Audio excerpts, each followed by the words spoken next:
మన కోసం మన వార్తలు అందిస్తున్న ఏటీఎం న్యూస్ కు స్వాగతం. మామూలుగా అయితే 130 రూపాయలు సారు. రిపబ్లిక్ డే రోజు గురించి తెలియక కాకపోతే ఈరోజు ఏదో స్పెషల్ అంట, అందుకని 400కు కొన్నాను అంటున్న ఓ మందుబాబు.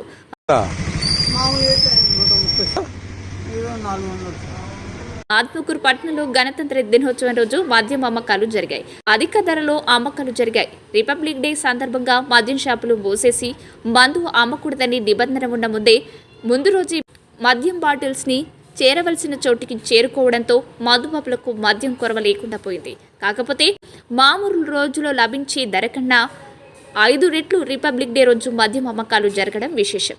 ఇదే విషయాన్ని ఓ మందుబాబు కూడా చెప్పడం జరిగింది. కొడుకున్నా సార్, ఆయన ఇచ్చిన పనిచేసి నచ్చుతుంది ఇచ్చి తెచ్చుకున్నా 400 సార్. ఇది మామూలు అయితే 130 సార్, ఇది 400 సార్. పోదాం సార్.